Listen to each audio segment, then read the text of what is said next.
It's my great pleasure to introduce Eric McFarland from UC Santa Barbara.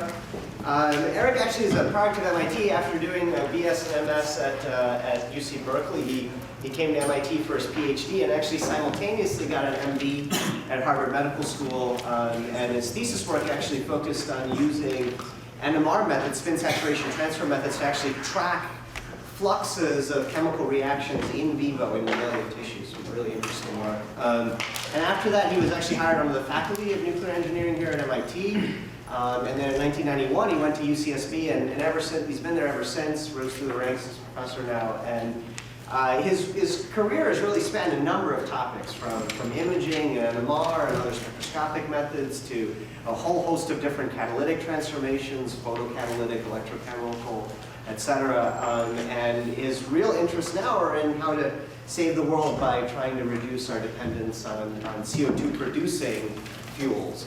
And he's going to tell us a lot about some very innovative ideas in this regard. Well, thanks, Yogi, very much for that introduction. And thank you. A couple of things, actually, I should mention before I start. In 1975, when I was graduating from high school, I had been driven early on in grade school by Scientific America. It was my staple. And in there, I always remember this picture of well, it didn't have a picture, but it represented 1 million boxcars of coal was equal to 1 boxcar of uranium.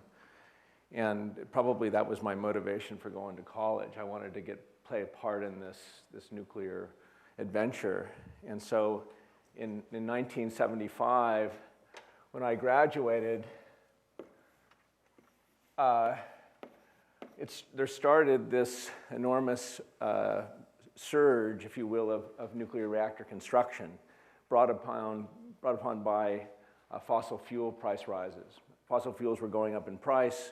Scarcity of supply was a big problem. People were scared about what they were going to do in the future. And so I took part in if you will, a alternative energy movement that I wanted to play a part in. And by the time I was finished school, they had about 400 or so gigawatts of power being produced by nuclear reactors. And that 400 gigawatts or so of power was saving about 1 gigaton per year of CO2. And I'm going to use giga a lot in the talk today because that's going to be an important measure. So in the chemical industry, we frequently talk about kilotons. So this is a million kilotons per year. And we'll hear lots about these giga and kilos as the talk goes on. But interestingly, my career in nuclear was really ruined also by fossil fuels because the price came down. And suddenly nuclear power as an alternative didn't make any sense economically anymore. So my career has been sort of made and broken, if you will, by fossil fuels. And it was the last thing in the world that I dreamed I would ever do is talk at MIT about fossil fuels. But that's what I'm going to do today, and hopefully give you a kind of a perspective of how you don't underestimate the power of these things. So in spite of what recent events might make you think, actually the world's doing fantastically. Everyone knows that. The prosperity that we've enjoyed for decades upon decades has been extraordinary. Every walk of life is doing better today than it was doing 20 years ago, 30 years ago. With the exception of relatively minor economic downturns, everybody is living better as a group. There's selected groups that aren't, but large groups of people are. And this prosperity goes hand in hand with an increase in use of fossil fuels. And if it wasn't for those fossil fuels, we wouldn't be sitting in this beautiful building that was funded by guys who made a lot of money because fossil fuels were available cheaply. And so we really do owe a big debt of gratitude to the people who do this tough job. It's my first job when I was 14 was pumping gas, and it's hard work and it's dirty, and you do it, and the world goes around.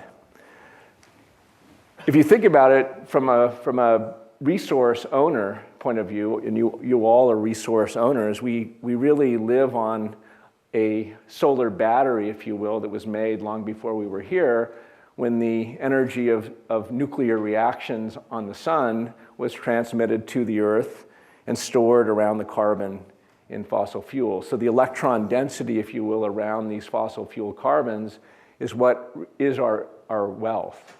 That's what's given us prosperity, and how we make use of that electron potential energy around that carbon is really the essence of what energy transfer and energy utilization is from fossil fuels, and how we do it makes a big difference in how we live. Now, despite many international conferences and lots of waves of hydrogen economies and lots of other ways of trying to address carbon dioxide increases in the atmosphere, it continues to go up unabated with the exception of economic downturn. Economic downturn seems to be the only thing that brings CO2 emission rise down to a lower level, and it's because they're very low priced. The fossil fuels are as low priced as you can get, and we don't do anything differently because we can't afford to do anything differently. And this is something that we all have some concern about. And if it wasn't for the 35 billion tons per year of CO2 that were produced from burning these fossil fuels, they would be okay. There's nothing ethically wrong with using fossil fuels. It's just the fact that potentially the CO2 could cause some effects that we're not going to be able to deal with.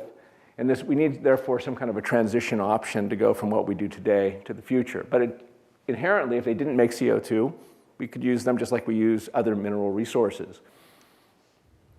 So if you squint a little bit and you ask what the world's doing about it, we all know that someday we're going to have fossil fuels that are going to be very rare. And as they become more rare, they're going to be more expensive. That's going to be the ultimate limit. Now, probably before then, there might be some environmental or ecosystem challenges that are unacceptable to us. And if that were to happen, we need to mitigate that risk. And what the world has really done, without really knowing it, is that they've protected against the supply and price risks of insecurity because fossil fuels are now produced in many different places. We've also tried to address the environmental aspects by at least having meetings and talking about it.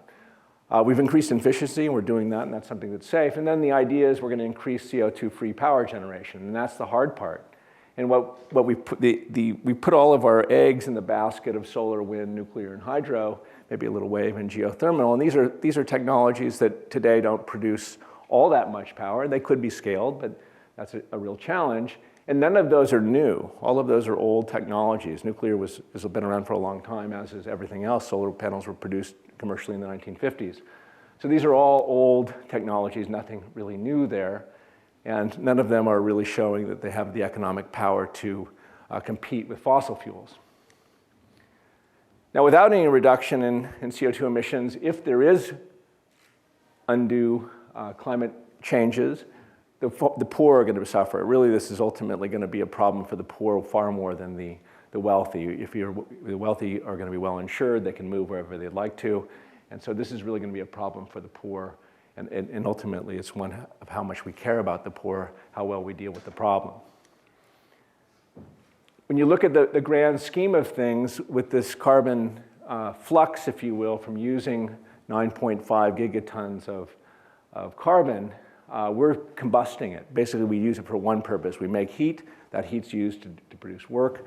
It's used for heating industrial processes, a variety of things. And at the end of the day, we're moving around 9.5 gigatons of carbon through this global system. And as a result, we also produce 35 gigatons of CO2, approximately. These numbers can be quibbled with, but they're approximately right. And the result of that is we have $80 trillion in global prosperity. So we get something for that CO2 emission is we get prosperity. And that emission goes into making the way of life that we enjoy.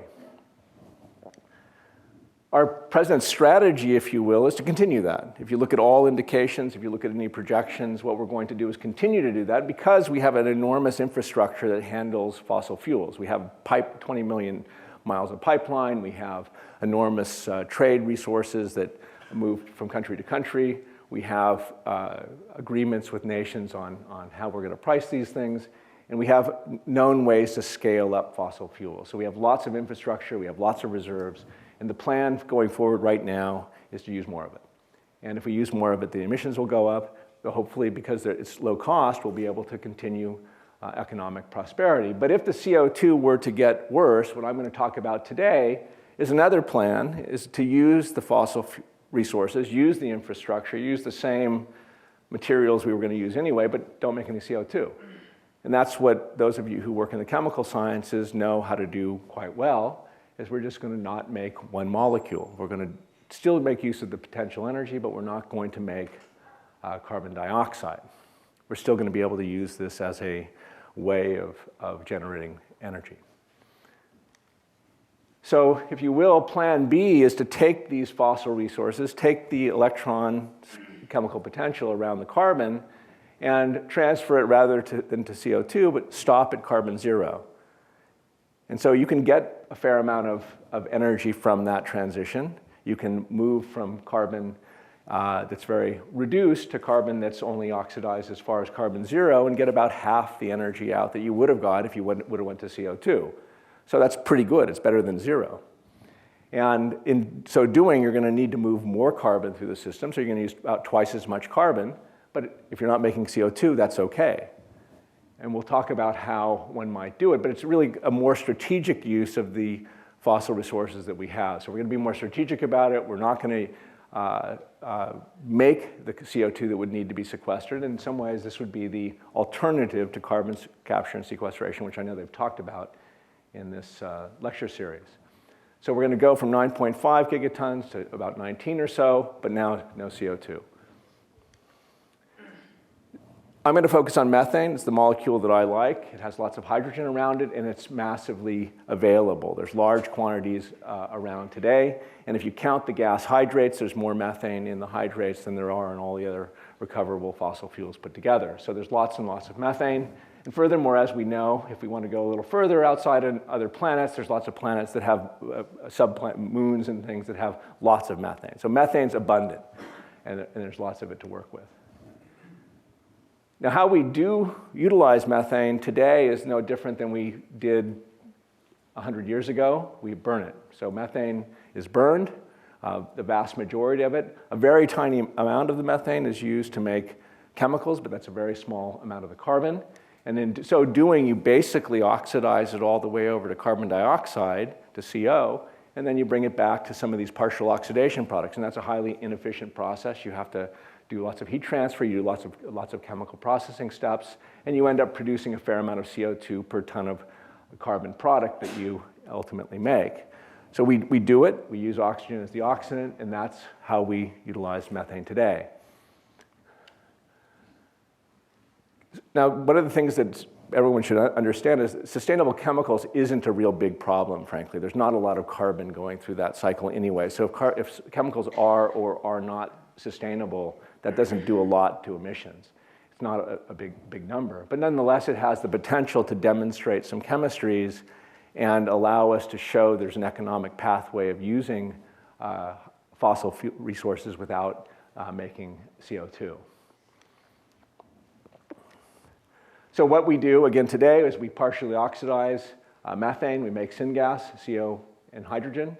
And from those, we do reduction to the aromatics and the olefins that make up the base chemicals of the chemical industry. The olefins end up going to plastics and so forth. And that process is one that we call selective partial oxidation, but it's not really very selective because you don't do a lot of work to make just CO. You just limit the amount of oxygen that's there. Now, the holy grail, and if you read the literature on selective partial oxidation, the holy grail was always to take oxygen with methane and make these olefins. In fact, there's a company that's spun out of your MIT community that's claiming to be able to do this, where you go directly from methane to olefins and water. And that's been for forever, since I've been an undergraduate, the holy grail of chemistry. And it remains the holy grail in the fact that you can't really put oxygen in the same reactor as a fossil hydrocarbon or hydrocarbon of any kind, because almost always, in fact always, the products that you would make will be more reactive towards the oxygen than the methane itself. And we know that from lots of fundamental reasons. If you just do reaction kinetics and say, I'm going to go from one step to the next step, to the next step, to the next step to make products, if that first step's the hardest one, which it is for methane, all the other steps will be easier, and therefore the products that you might make that are intermediate products and valuable, those will be oxidized much more easily than the methane was. And that's in fact what we see in practice. No one's been able to break the so-called rule of 100 where the selectivity and the conversion are greater than 100%. So you either get high conversion of methane and you make lots of CO2, or you get very low conversion of methane and you make some olefin product. But either way, you can't ever get beyond this so-called rule of 100. And there's good kinetic reasons why. We teach this to the undergraduates as to why you can't do that. If reactions are reactions and the step that's second is more favorable than the first, you're going to make more of the final products, which are CO2. So we can't really do that. But if you ask what we really want to do when we're making methane into chemicals, what we really want to do is we want to make aromatics and olefins and hydrocarbons, and we want to make hydrogen, because that's the most value from that electron around your methane. So we want to transfer that electron to a place where it retains its value, if you will. And what we don't want to do is make CO2 and water. So it seems pretty easy, but what we actually do is something quite less. What we're trying to do is to do partial oxidation with oxygen alone, but that reaction, unfortunately, is hampered by the fact that you'd much rather make CO2. So the best we can do is somewhere in between, and you can't help but make CO2. So this is the way it is, and this is what lots of people have spent a lot of money trying to improve upon, but the best you're ever going to do is well below the theoretical limit of making hydrocarbon products from methane and oxygen. So if you think about it a little bit differently, though, and you say, what are you really trying to do? You're trying to control where the electrons are going. And it's an enormous flux of electrons. When you want to scare yourself sometime and you ask, how much equivalent current are you passing through this pathway of methane oxidation?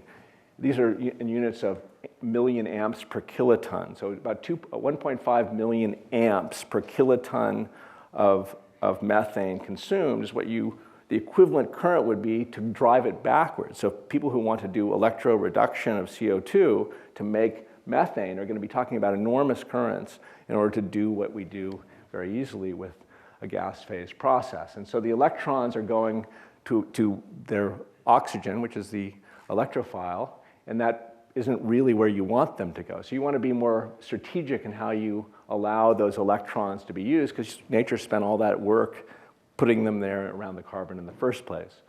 And so if you go not quite all the way to CO2 and you stop at carbon 0, you can still get a fair amount of heat out. So you can still move a lot of electrons. But if you're strategic about it and you don't let the electrons ever see oxygen, then you can prevent this complete oxidation. And so ultimately you'll get half the heat out that you would have had if you go all the way to water, but you'll still now not make any CO2.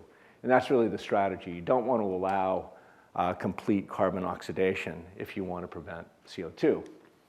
So how do you do that? Again, our target is to make organic chemicals without making CO2. Oxygen is not the only electrophile, though, and this is the key point, is that we're so used to using oxygen, we think it's available, but you have to separate it from nitrogen anyway to use it. So it's not really the cheapest electrophile. There's halogens. We have plenty of chlorine, we have plenty of iodine, we have plenty of bromine. And if you look at these kinds of electrophiles and you do chemistry with the halogens, you can make the intermediate hydrocarbons without having the potential to make CO2. You can't make CO2 when you react methane with iodine. You can't make CO2 when you react methane with chlorine or bromine. That you have to stop before you get fully oxidized. Furthermore, taking those electrophiles off the carbon to get something else later is easier than taking off oxygen. So you have an easier chemical pathway in many ways if you use these hydrogen halides. And now your electrochemical potential is stored around that halogen. And we know that halogens work just fine in a fuel cell. So if you want to now use that molecule, that intermediate hydrogen halide, you can use that in a fuel cell. You can use it in an electrochemical process far easier than you can use water. So the subsequent processing of these hydrogen halides is much easier than using water or oxygen. And so you can go to these other electrophiles. And the reason the halogens make a lot of sense is this is why you use them in the seats in this room. The seats in this room have brominated hydrocarbons in them for flame retardants, and it's because they don't allow complete oxidation. When you put bromine on the backbone of these polymers, when it gets hot, it dehydrobrominates and makes hydrobromic acid in the gas phase or in the polymer, and that sees any oxygen that happens to be there and prevents it from reacting with the carbon by reacting more rapidly with the oxygen than the carbon. So rather than making CO2, you're going to make something else. And if you don't make CO2, you're not going to be breaking up the backbone. So you tend to char. All these chairs in here would be char rather than CO2 gas, which would drive the fire. So we know all that. That's the reason we use them for flame retardants. And so the idea of using halogens in the presence of hydrocarbons where you don't want to make CO2 is exactly why we use them in flame retardants. Hydrogen iodide is the fastest of these, but the other hydrogen bromide and hydrogen chloride work as well. So all of these have a good foundation in general usage. And this has been known for a long time. A lot of the oil companies had tried to do these early in the 60s and 50s and even the 40s, where they used a variety of halogens to make partial oxidation products. They stopped doing it because the price of the corrosion that is associated with halogen use and the other costs associated with them were higher than the cost of making CO2, which they didn't care about. There's no cost to making CO2, so you're going to choose the low-cost route. So that was the end of that kind of work, and they moved on to other things. The other thing that's nice about using these halogens rather than oxygen, you're separating things that are pretty heavy. If you put a bromine or a chlorine on a hydrocarbon, the intermediates that you're going to be making to separate are going to be far easier to separate than the oxygenates that you might make. And so if you look at chemical processing, I always tell the students, you react because it's cool and for show, but really the price of chemical production is in the separations. And it makes much more readily separable intermediates when you put these halogens on there. And so the separation step is potentially much cheaper when you use halogens in these oxidation processes. So what we're going to do is transfer the electron, if you will, to hydrogen halides. And with those hydrogen halides, now we've moved to our organic chemical products, or we could move all the way to carbon. And now we've moved that electron's chemical potential to a molecule that we can take it out of without making CO2. So we've moved the electrochemical potential to a molecule that we can then, for example, if you wanted to make hydrogen, it's very easy to electrolyze hydrogen chloride or hydrogen bromide or hydrogen iodide to make hydrogen. If you wanted to run an electrolysis process and use electrons to make hydrogen, you would prefer to do it with a hydrogen halide than with water because of the overpotentials that you need and the power losses that you have to do surface chemistry on the oxygen. So using the hydrogen halides, you have a much more direct route, if you will, to make hydrogen, if that's what you desire to do, or you can even do it hydrothermally. So with a little bit of heat, you can drive the hydrogen halides up to the hydrogen gas, which would be now your ultimate fuel. Alternatively, you can just react it with oxygen directly and get heat out from that. If you take hydrogen iodide and react with oxygen, you get an enormous amount of heat. It's like a furnace. So you can just run that as a heat source when you oxidize the hydrogen iodide, hydrogen bromide, or hydrogen chloride. So we have a way of getting the heat out if that's what we want from that fuel, and we have an efficient way of doing it now. And we've stopped our oxidation at carbon 0. So we've done a lot of work on the chemistry of this, and we've drawn on the parallels with alcohol chemistry. With alcohols, we know a lot about the catalytic processes that allow you to take alcohols to olefins. The OH leaving group inside of zeolite catalysts, for example, allow us to make propylene and ethylene from methanol, so the so-called MTO processes, or you can make methanol into gasoline-like molecules on different zeolites, so through the MTG process. And if you look at the methanol molecule, the OH is really just a leaving group. It's not really any different than looking at it as methyl bromide, for example, which is the one that we've done most of our work on. And you can take exactly the same catalyst with slight modifications and make the methyl bromide, which is far easier to make than the methanol, and you didn't have to go through syngas to get there, and you can make exactly the same products without the potential of making carbon dioxide. You can also make the aromatics and other hydrocarbons from using the same strategy. So this is all you really need to do to make the key chemical intermediates for what we use today in the chemical industry. Now, the polyhalides are always a challenge because you think, and most people will say, oh, we have a polyhalide, that's going to go to Coke. And so we spent a lot of time saying, okay, well, what if we over-brominate, just like this, the CO2 equivalent of the alkyl halides. If we make these over-halogenated intermediates, what do we do with them? Well, we were looking at hydrogenating them to make them back to either methyl bromide or methane, and you would use the normal catalyst that you would hydrogenate anything else with. So platinum, for example, makes a mixture of methane and methyl bromide when you react it dibromomethane.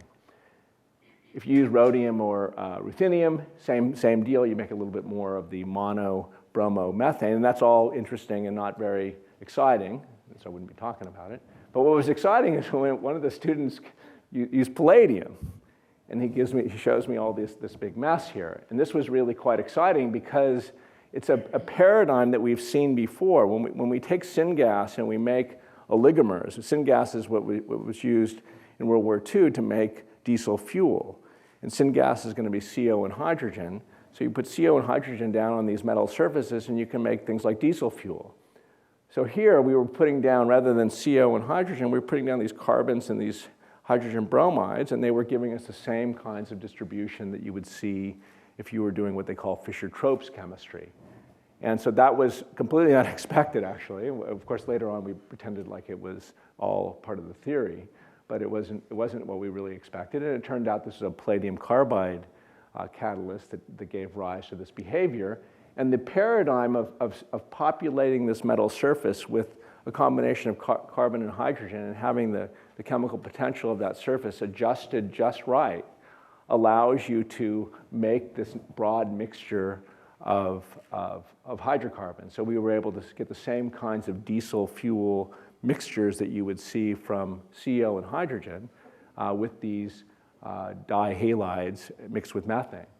And so this was quite interesting to us. And it said here, now we have a way of making light olefins, we have a way of making aromatics, and we have a way of making linear alkanes without ever making any CO2. The only product is going to be hydrogen halides. So that's where all of our electrochemical potential shows up.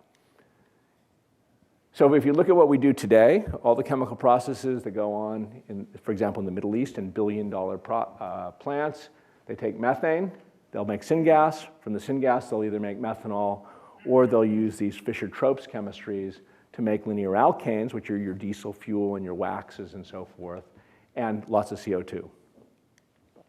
We've shown that you can take the methane with no CO2 at all and use these halogen oxidants in place of oxygen, so you can't ever make CO2, to make dibromo and monobromomethane, for example, and from those two intermediates you can go all the way to all the same products that you could see with oxygen as your oxidant. And so we consider that really a general platform. And if you look at what one might do with this, and we've demonstrated all this variety of products here on the right from methane, ethane, and propane. So all of the natural gas molecules that we have given to us from stored solar energy can be taken by this pathway, with the result being all of our normal intermediate chemicals, with hydrogen bromide being the equivalent of water from the oxygen-based systems. And now you have to get back to the bromine from the HBr, and that's really where the catch is, if you will. The economics of this is going to be driven by how much bromine you're turning around in this cycle. So it's much more economical to make things from a C3 molecule because you're moving one bromine around in a loop for every 3 carbons in the product. But the challenge is how to make use of that HBr a little bit more economically rather than just getting heat out of it.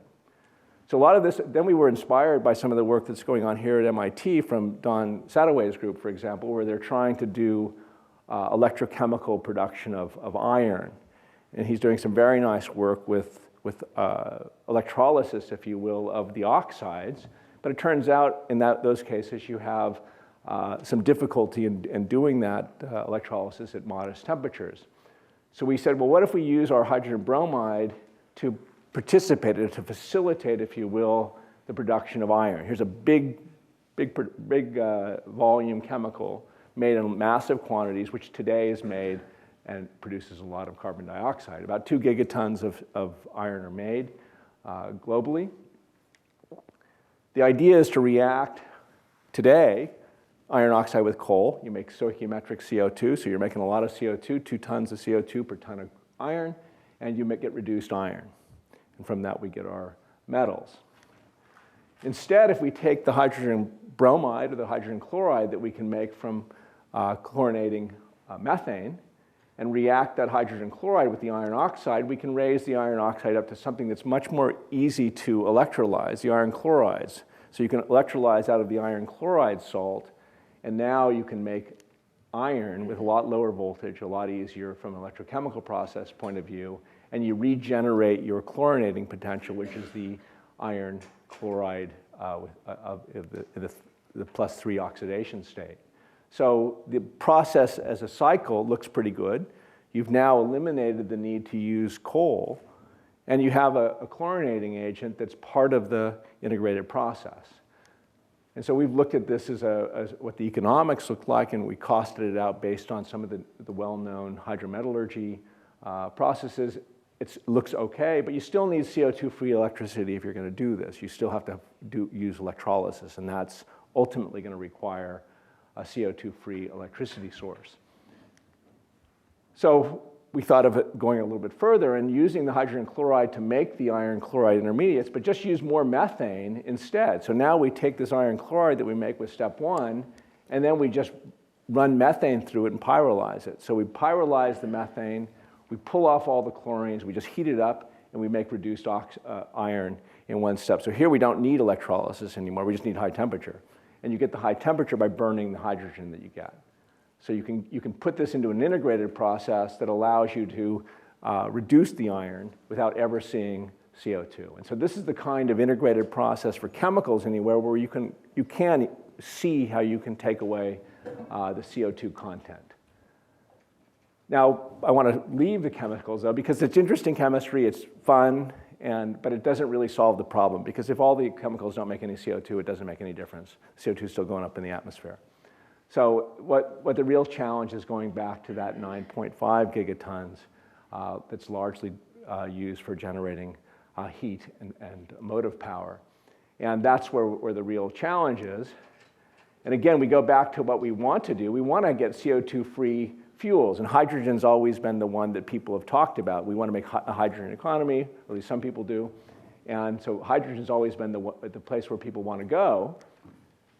If you make the hydrogen halides, those are fuels. You can use them in fuel cells. You can fill up a fuel cell and generate electricity with hydrogen halides, and people have done that. In fact, here at MIT, they've done HCl-based fuel cells, and that works.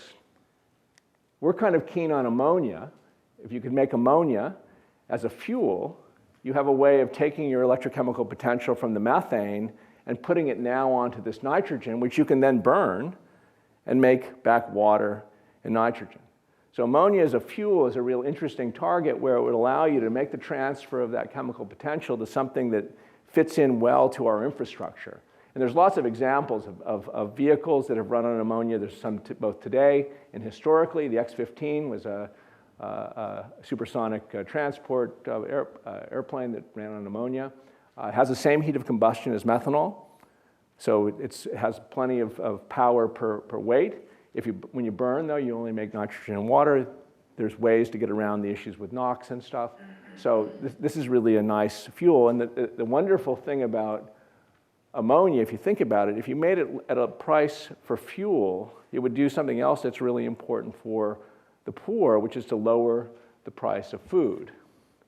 So you would be able to reduce the price of food production because of the availability of ammonia. Pricing-wise, it looks pretty good. If you look at the long-term pricing on ammonia, it's on a dollars per gigajoule basis, it's not too bad. It's today it's priced a little bit less than prices of gasoline in the past. So the fuel price on ammonia isn't bad. All of the automobile manufacturers have looked at ammonia as a possible fuel, and it's one that is certainly worthy of consideration if one wants to think about what we can do about a liquid fuel that fits into our own infrastructure and can be used more or less in our world as we know it. In some ways, the ultimate hydrogen acceptor for electrons would be the hydrogen. If you can put the electrochemical potential back in hydrogen, that's a terrific place to put it. And if you imagine stopping emissions by taking, rather than emitting the carbon dioxide into the atmosphere, but instead building a pile of carbon that you can put back in the coal mine, for example, or bury in a landfill, you've got a way to reduce the amount of CO2 and a place to store it for the long term. And in some ways, this eliminates the whole discussion, because now we're taking a fossil resource and we're putting that carbon back into the ground where it came from. So it doesn't really cause any problem at all. And when we burn the hydrogen, we make simply water. So if you look at the mass balance on it, you have 1 kTA of methane. You're going to be making about 1.5 megawatts of heat from burning that 1 kTA of methane. If you make it into hydrogen, you're going to be making about half the heat. So your heat went down by a factor of 2. If you make it into ammonia, it's about the same. You're making about 750, 760 kilowatts, where you would have been making 1.5 megawatts before. But that's not a big price to pay if you value CO2 production. And we know how to do this. So it's about twice the operating cost, but how much more capital can you afford to do this? And that's really the challenge, is how much capital can you afford? Could you just clarify operating costs as it applies to what? Because of fuel. You're buying twice as much methane. In a vehicle, in a general... Anywhere. If you were going to use this, for example, for a power plant, and you wanted to convert a gas turbine into a hydrogen turbine, you're going to be running twice as much methane into that front end. So you're going to be paying twice as much for your methane. Your capital will be the same. If in principle, it'll be different in practice. Now, the real challenge is, what do you do with the carbon? You know, this has been everyone knows how to coke hydrocarbons. We've all done it in the lab, right? And we filled up many a pipe. And so this has always been the challenge when people have talked about pyrolysis, is how do you conveniently handle the solid? How do you get rid of this? What does the cycle look like for the carbon management? And this is really where people have really in some ways stopped. Now, our view of this has come from basically an inspiration from nature. And MIT is really a place where this kind of work goes on at a very high level. Is how do we look at high temperature molten metals, high temperature molten salts, where we can get very, very, very high temperatures, but very, very low partial pressures. And there's a guy down there in the heat suit. So these are relatively safe environments in which to work, even when they're in a lava magma. So from that inspiration, if you will, we've generated a whole research program on looking at melts from a fundamental chemistry point of view. It turns out that there was an article in 1905 from the American Academy of Sciences saying that the biggest problem in chemistry was strong electrolytes. If you ask today a chemist to tell you what the activity is of aluminum ions in sodium chloride, molten sodium chloride, they can't tell you. Today, like in 1905, our understanding of these strong electrolytes is really very poor. So it's an interesting area that's ripe for fundamental work. It also is interesting because you have now a reacting system where, unlike heterogeneous catalysis, where you're typically working on surface chemistry, now you've got a chemistry that happens both on a time-varying surface, but also you have the solubility of the reactants into the melt. So you've got another dimension to play with, and it gives you a handle on chemistry that is interesting and poorly understood. So from our point of view, it's a real nice area to work in, both in the molten salts, but also in the molten metals. Even there isn't a big understanding of how these metal systems. There's a lot of nice work in metallurgy, that's for sure, and what they do on oxides, but there hasn't been a lot and chemical transformations on the surfaces of these hot metals. And we see this as a real place to do chemistry where you can do it at high rates, at modest pressures, and very high temperatures, unlike any kind of a water-based system where you're going to be working at room temperature or low temperature and modest pressures. So if you look at, for example, this is a 600-degree lithium chloride, potassium chloride melt, and if you just bubble methane through it at high temperatures, you'll pyrolyze it, and when you solidify it, all the carbon just comes out. It's not soluble. So it's very easy to do a liquid-solid extraction on a continuous basis, much like skimming off the slag layer off of a melt. So you have an ability to do a easy separation, liquid-solid, if you do all of your chemistry in these molten systems. And so they give a real opportunity as a platform for doing the chemistries that you would want to do to make carbon zero. If you look at the equilibrium for doing pyrolysis, for example, if you want to just put methane in, we work up at around 800, 900 degrees, so we have a very high equilibrium conversion of methane to hydrogen, and that's nice. If we wanted to go to lower temperatures, and if you do these in these ionic systems with a little bit of halogen, you can pull that temperature much lower, and now rather than making both, you'll make hydrogen and hydrogen iodide, both things that you wouldn't mind having as a high energy fuel, if you will. We've spent a lot of time trying to tackle that problem of 1903, and my colleague Horia Metu, who's a theorist, has done a lot of nice work on trying to develop theory that works at the interfaces of these molten salts and molten metals and things that we might put inside of them. It's very complicated and very kind of unknown. So from an experimentalist point of view and a theorist point of view, it really offers an area ripe. And it gives you, there's a lot of counterintuitive things with molecules in these molten salts. You would think that something like hydrogen chloride would go into solution as hydrogen and chlorine, as we learned in aqueous chemistry. But if you're in a molten salt, it goes in as a molecule. And so it's very interesting what goes on inside these salts, and you have a lot of unexpected surprises, which is what's fun about this kind of work. We're also working on molten metals where we have a lot of further, if you will, results showing that we can take with very short contact times methane to carbon in metals where it isn't particularly soluble. So the idea is that you'll pyrolyze the methane through a large melt, you'll collect the carbon on the top, and you can imagine a continuous process where that comes off just like the slag layer comes off in normal hydrometallurgy. And so we've shown that with different alloys, you can really get to very, very high conversions with these kinds of relatively simple systems, because they're going to have to be simple if they're going to work in an energy process. You can't have complicated things. Now, some of the things that are surprising about molten metals that on further thought they're not so surprising, but nonetheless we were surprised, is there's wide variation in the activity. If you take something like molten bismuth, which melts very easily, 1,000 degrees, you put methane through it, it's not particularly active. Indium also, things that these are very inactive metals.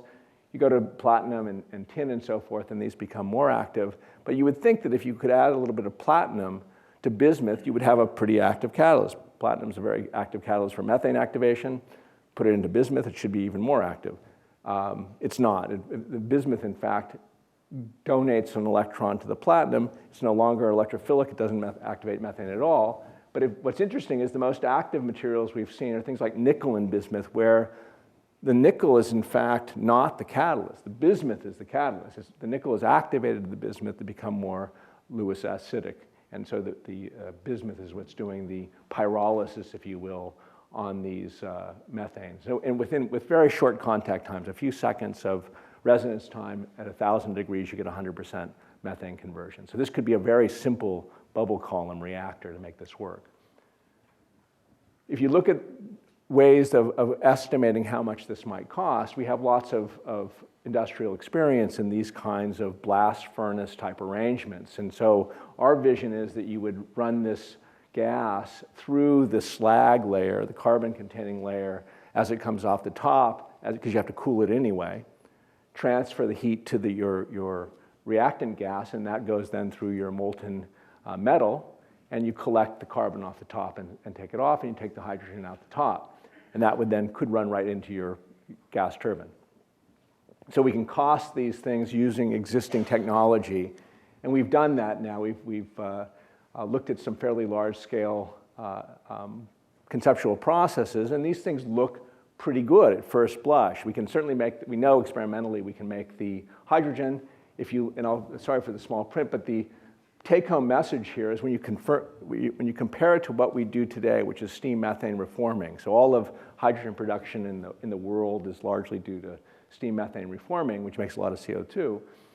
If you compare it head-to-head with the same effective price of hydrogen to make the steam methane reforming make a 10% IRR, you get what looks like a break-even at no CO2 charge for these designs that use arc furnaces. If we get a little bit of catalytic activity so we can drop our temperature to 800 degrees, we can actually beat steam methane reforming today with no CO2 charge. If you raise the CO2 cost up, you can compete with steam methane reforming easier. And this is without spending a lot of time yet. This is really early stage, but the fact is we were fairly encouraged that we might be able to make hydrogen cheaper than the way they do it today using this kind of technology. Just to give you guys something to contemplate while you're sitting at home, anyone here know who invented the catalytic converter?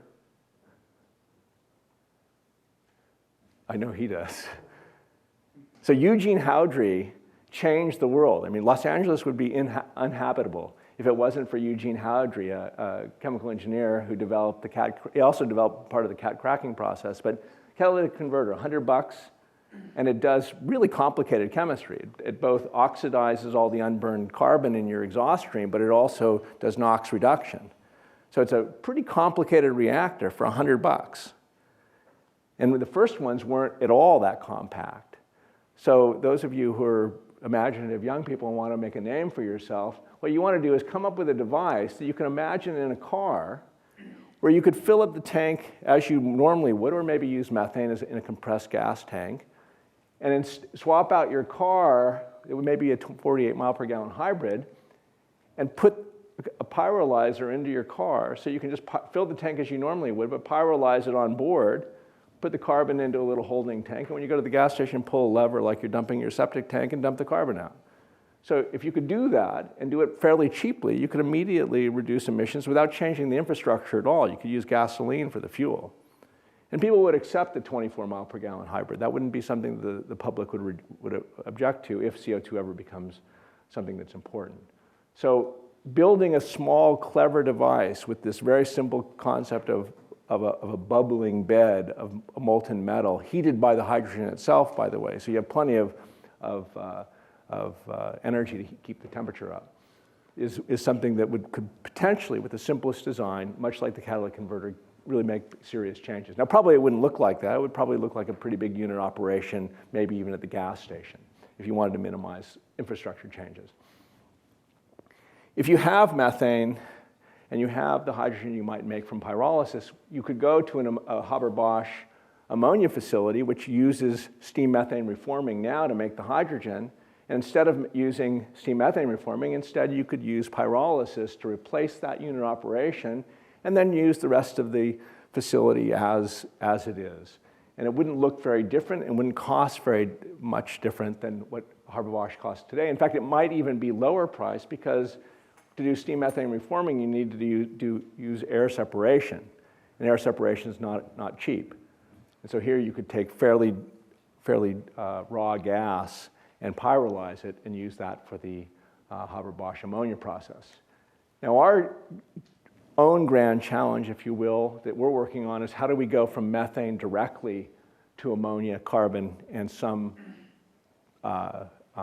second species, and we're looking at a variety of ways of doing this, including using halogens. And this for us would make really a huge difference because if we could do this in a single pot, we would have a way of reducing the price of fertilizer, reducing the price of food, and making available a fuel that has that electrochemical potential of the electron still inside.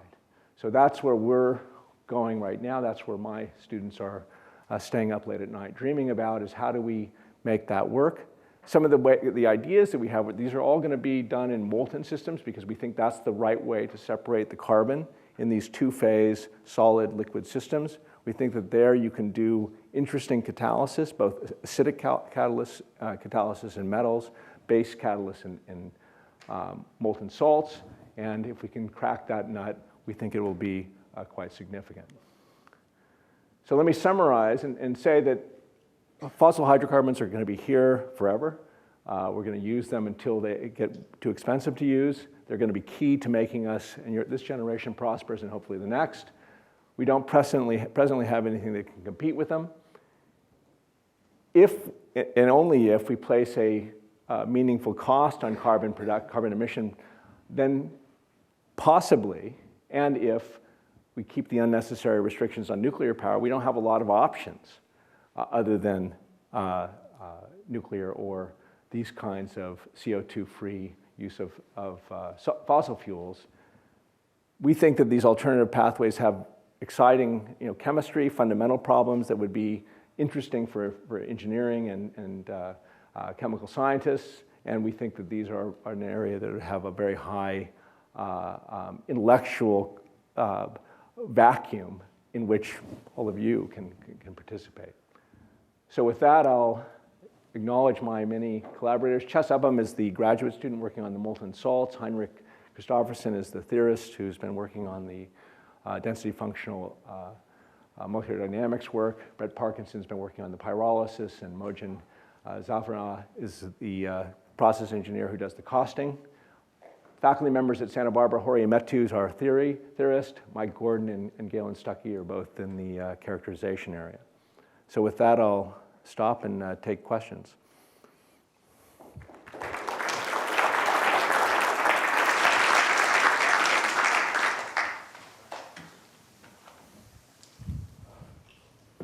Very interesting approach, and would be very helpful in terms of our long-term use of the resources that we have to produce energy.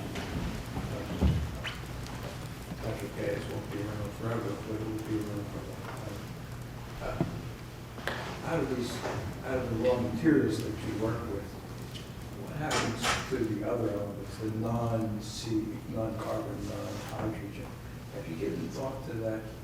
And I hope that you have a great answer because I like this approach. When you say the other elements, you mean in the process. For example, the halogens. The raw material you're starting with, etc.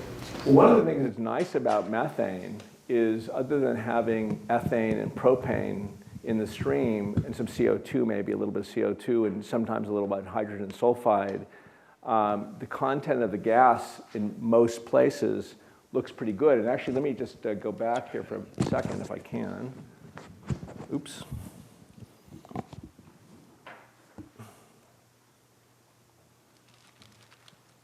That's too far back. Let's see, what do I do?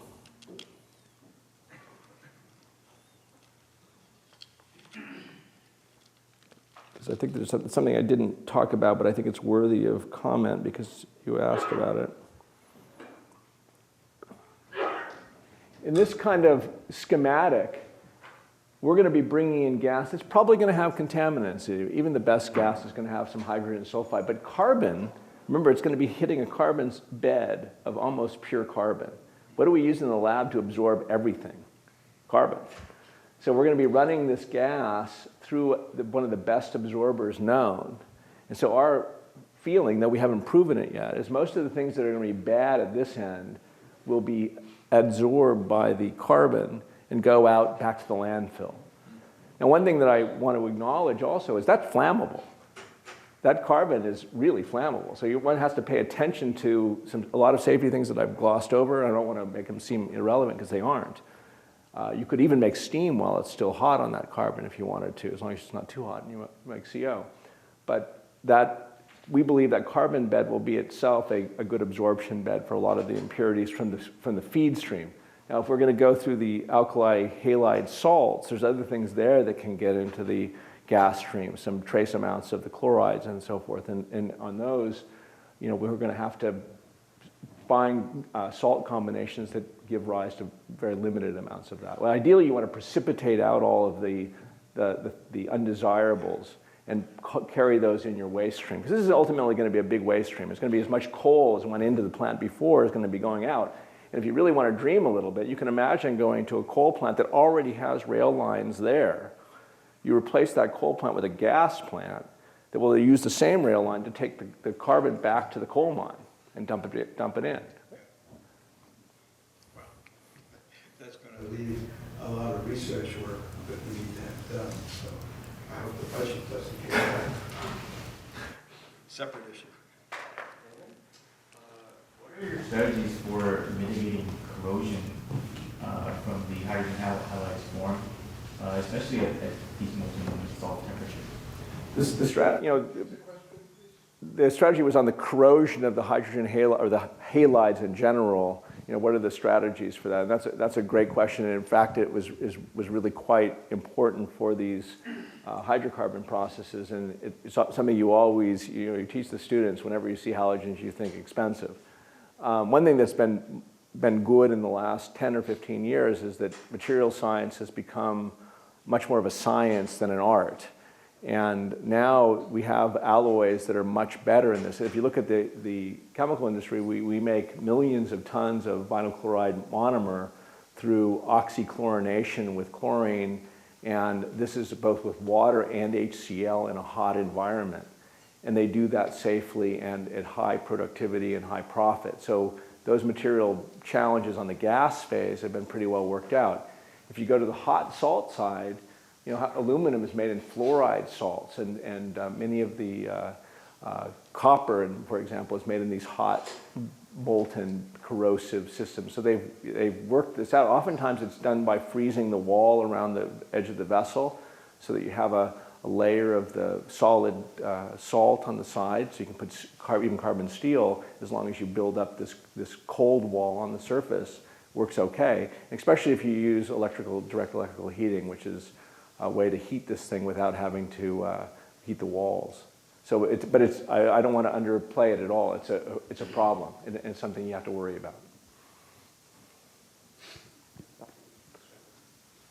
Hi, I'm not a chemist. I don't. But what I'm curious about is, I used to fix cars for a living. And the great thing about gasoline is its energy density.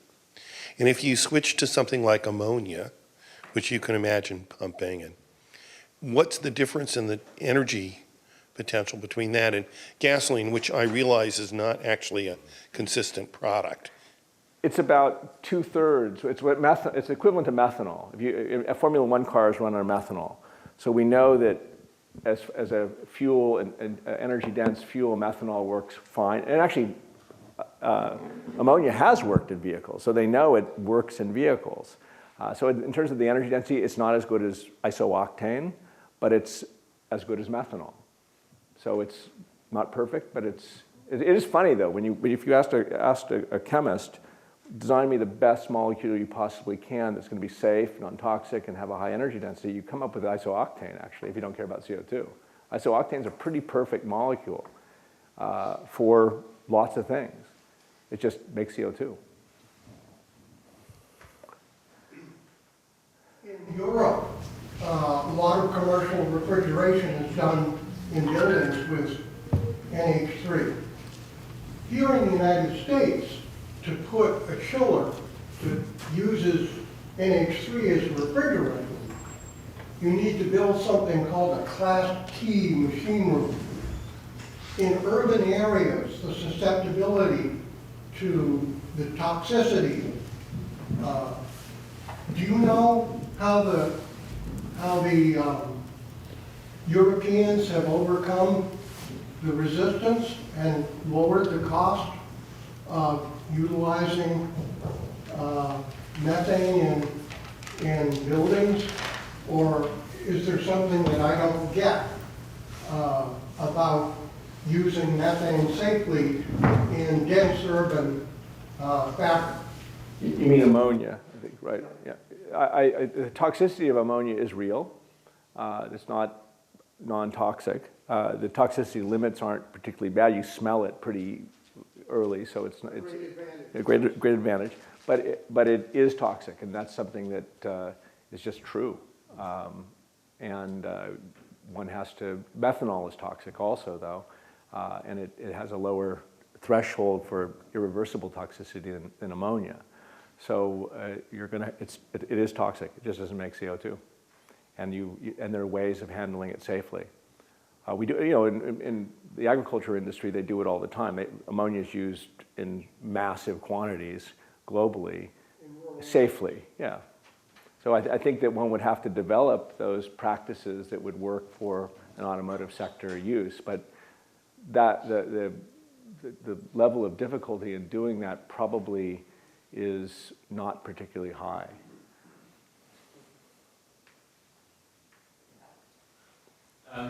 With your first stuff you did, the kind of hydrocarbon upgrading the chemical industry with halides, how's the, if you like, overall CO2 balance impacted from the fact that your HX or halogen presumably ultimately is going to come from the chloralkali process? No, actually the HX here for the hydrocarbon process is regenerated back to X2.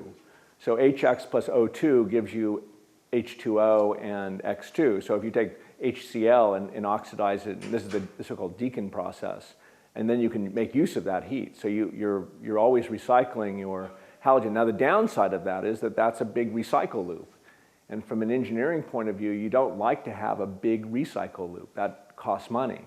And that's why we went to the iron, because there we're actually doing something useful on the recycle rather than something that's not useful, except for the heat. I mean, you effectively have like two plants. You have the upgrading and then the recycling. That's right. Okay. I'm interested in your pyrolysis process. I'm wondering if anybody or you or anybody else has actually built like a continuous reactor like what you described there, and how you would like actually remove the solid from the top of the liquid like continuously.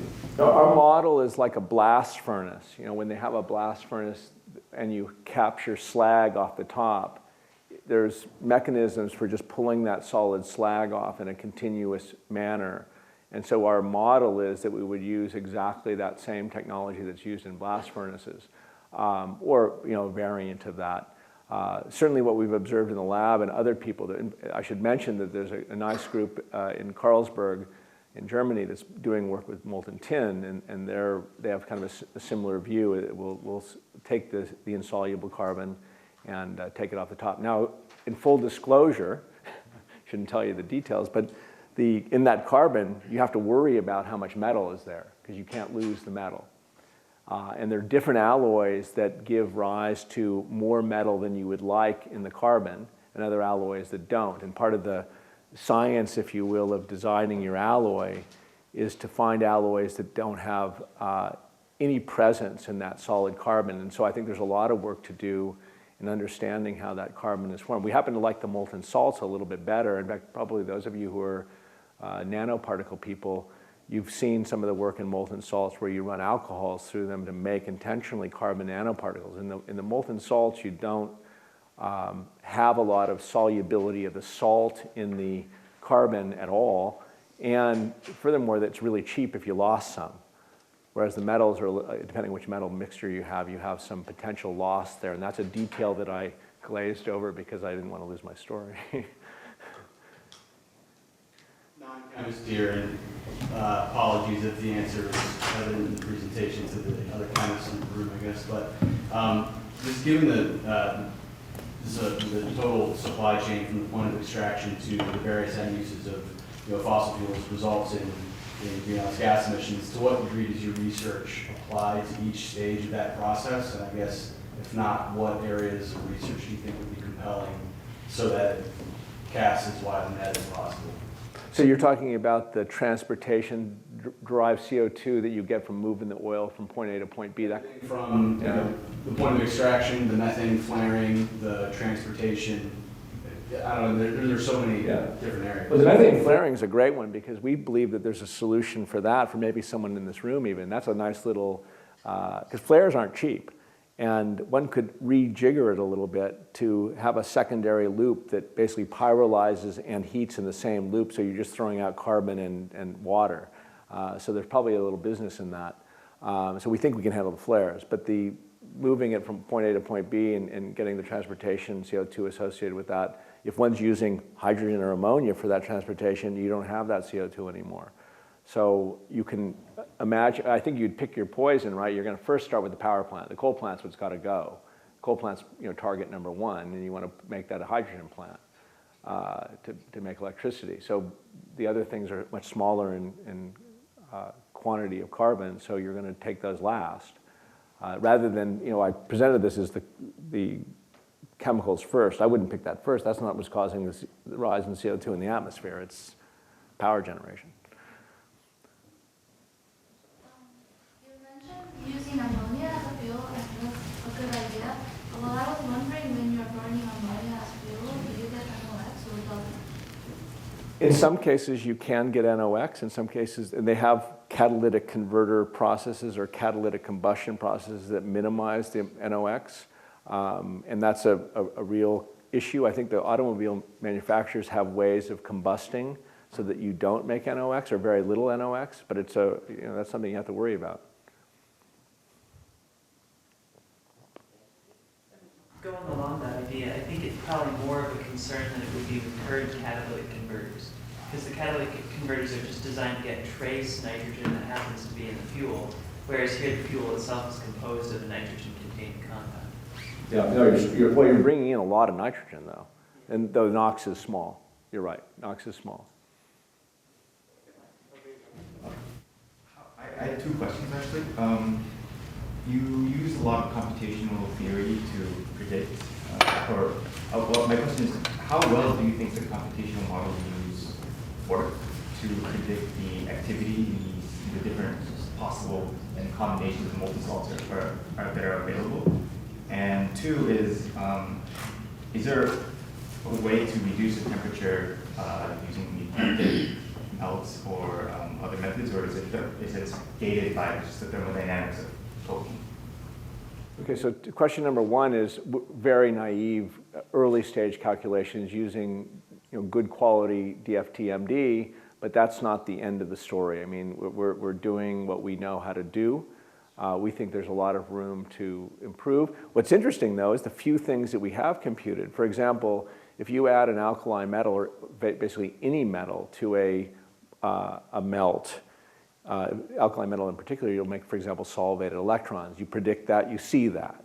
So the solvated electrons, which are very strong bases in these salts, you can observe and you can predict, and that prediction fits pretty well for relatively simple salts. We use eutectic salts, by the way, anyway, which our computation doesn't handle very well, so we calculate it for the non-eutectic first.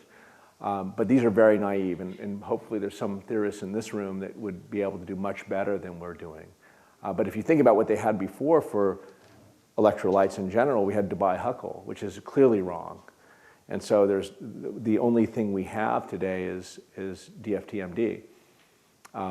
As far as the eutectics go, we agree with that. In fact, we use eutectics to get lower melting temperatures. What we'd like to do, our goal is to lower the temperature for pyrolysis to be much lower, because we can run a pretty tall bubble column. We don't need half a second or 1 second resonance time for 100% conversion. I wouldn't mind having a few seconds to do it, but then we need catalytically active metals. And metals are interesting because they're counterintuitive in their catalytic properties, and we don't yet know how to calculate those. And we think there's lots of interesting stuff there when you worry about the phase that's in the melt and the phase that's at the surface of the bubble melt. That's a hard problem, and we don't have a good understanding of it right now. That's why it's fun.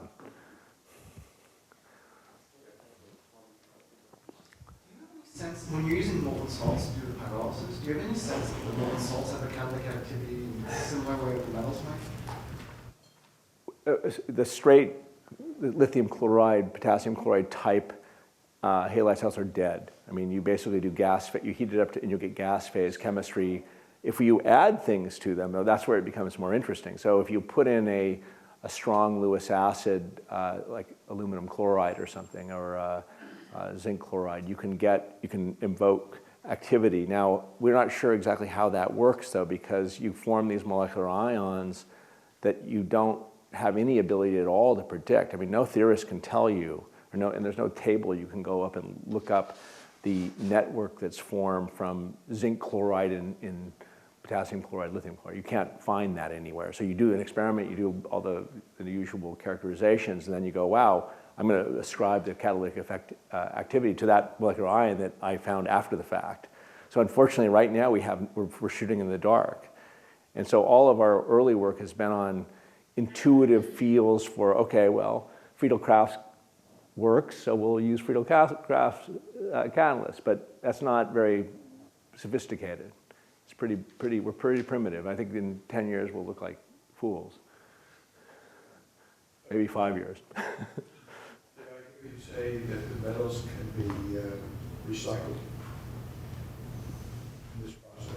They are. I mean, in some ways, the ideal, we initially started off with iron, but it melts at such a high temperature, and the eutectics that we could make with iron were difficult. So we're actually kind of glad we went away from iron, because the miscibility of the carbon in say the nickel bismuth is really low, so it comes out very nicely out of solution. And all that metal stays in there. Where I said that we were losing some of the metal is that when you're taking the slag or the carbon off the top, little bits of metal can, in fact, and our reactors are pretty small. We're hoping that as we get to be bigger and we do some engineering design, we'll be able to keep that small amount of metal flux that goes with the carbon under control, so that won't pose a significant economic cost.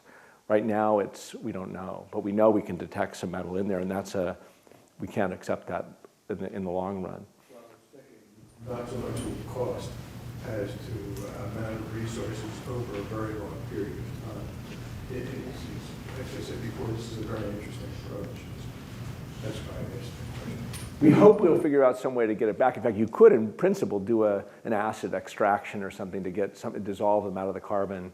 There would be ways to recover it, but I don't want to add that cost. I want it to be simple and cheap. Otherwise, it won't work for fuels. One final question maybe is, in principle, because the exergy content of the methane, if you had a good proton conductive electrolyte, you ought to be able to run a fuel cell and do the same process, right? Oh yeah, all of these things. In fact, we try to make fuels that are amenable to fuel. Ammonia is a very good fuel cell fuel. So hydrogen halides are great fuel cell fuels. Ammonia is a good fuel cell fuel. You've talked about maybe some phosphide. There are things that we're not looking at. I guess I would hope anyway that you guys who are far younger and smarter than me would think of other places to put that electron. We're just kind of stuck on halides because that's where we are. There's other places to put that electron where you could use it into a circuit in ways that we're not thinking about right now. I mean, even for the initial step, right? So if you can carbonize, you ought to be able to extract energy from that process if the catalysis is good. Yeah, in fact, they've done that on fuel cells. They've done complete or carbonization. It's just the practical element of taking it off that electrode is tough. I mean, to get the carbon out has always been the challenge. But people have made fuel cells that run on coal, high temperature fuel cells that oxidize coal, but they make CO2.